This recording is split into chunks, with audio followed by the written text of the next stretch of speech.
الحمدللہ وکفا وسلام علی عبادہ الذین اصطفیٰ اما بعد۔ میرے محترم بزرگوں اور دوستوں، عزیز طلباء، ننھی بچیاں جو یہاں پر موجود ہیں، میں ان سب کو مبارکباد دیتا ہوں۔ ابھی آپ حضرات بڑی دیر سے مکتبہ دارالسلام کے طلباء اور طالبہ کی محنتوں اور کاوشوں کو سماعت فرما رہے تھے۔ بچیوں نے بڑی بہترین طریقے سے ترانے پیش کیے، تقریر پیش کی، اسی طریقے سے بہت سی اپنی محنتوں کو آپ حضرات کے سامنے پیش کیا۔ آج کا جو دن ہے یہ میرے بھائیوں، ہر مدارس اسلامیہ اسی طریقے سے مکتب اسلامیہ، دینی مدارس ہوں یا مکتب ہوں یا کالجز ہوں یا یونیورسٹی ہوں یا اسکول ہوں، میرے بھائیوں ہر جگہ پہ ہمارے ملک ہندوستان کے 2 دن بہت ہی اہمیت کے حامل ہیں۔ ہمارے ملک ہندوستان میں 2 دنوں کو بہت ہی اچھی طریقے سے منایا جاتا ہے۔ سب سے پہلا دن کیا ہے؟ 15 اگست۔ دوسرا میرے بھائیوں جو دن ہے وہ 26 جنوری۔ یہ دونوں دن کیا ہیں؟ ان 2 دنوں کے معنی کیا ہیں؟ ان میں ہوا کیا تھا؟ تو سب سے پہلے میرے بھائیوں، ہمارا ملک ہندوستان جو ہمارا سب سے عزیز ملک ہے، پوری دنیا کے اندر سب سے محترم اور سب سے مبارک ملک جو ہے وہ ہمارا ملک ہندوستان۔ ہمارے اس ملک ہندوستان کے اوپر آج سے تقریباً 78 سال پہلے ایک ناپاک قسم کی قوم کا تسلط ہو گیا۔ وہ کون سی قوم تھی؟ انگریز۔ میرے بھائیوں یہ انگریز قوم جس نے ہمارے ملک ہندوستان کو اپنے شکنجے میں پکڑ رکھا تھا، جن کا ظلم ستم ہمارے ملک کے اوپر عام ہو چکا تھا۔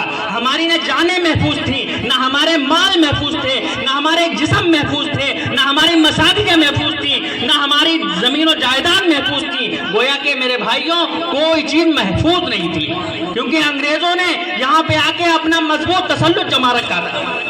وہ یہاں پہ تجارت کی غرض سے آئے، انہوں نے اپنی چوکیاں بنائیں، چھوٹی چھوٹی چوکیاں، پھر دھیرے دھیرے شہر پہ قبضہ کیا، پھر صوبے پہ قبضہ کیا، گاؤں قریہ پہ قبضہ کیا، اسی طریقے سے پورے ملک کے اوپر قابض ہو گئے، پورے ملک کو اپنے قبضے میں اور شکنجے میں لے رکھا۔ اس کے بعد میں میرے بھائیوں ہمارے ملک کے سب سے عظیم رہنما اور بڑے بڑے دانشوروں اور خاص طور سے علماء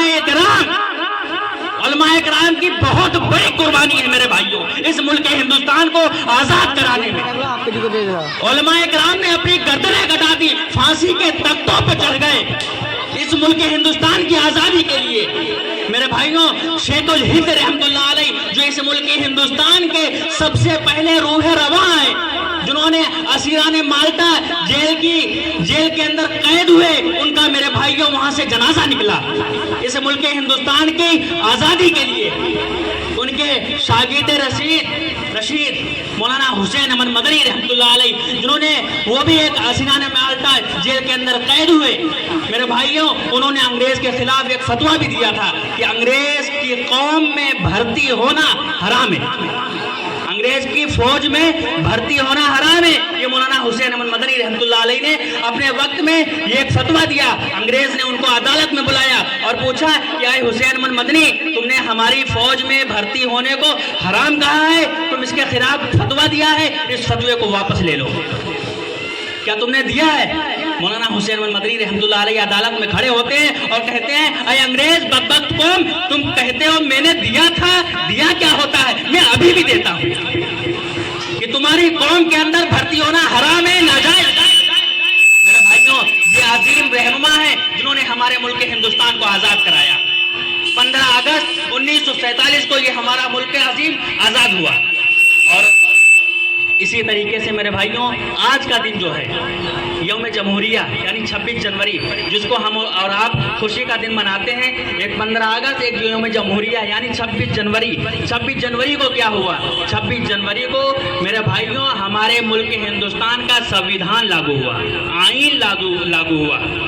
ہمارے ملک ہندوستان جب انگریزوں کے شکنجے سے آزاد ہوا، اس وقت کوئی آئین اور کوئی سنویدھان نہیں تھا۔ تو کچھ دنوں کے بعد، کچھ سالوں کے بعد، تقریباً 2 سال 11 مہینے کی یہ پرکشش محنت کے بعد میں تمام دانشوروں اور تمام رہنماؤں نے مل کر جناب بھیم راؤ امبیڈکر کو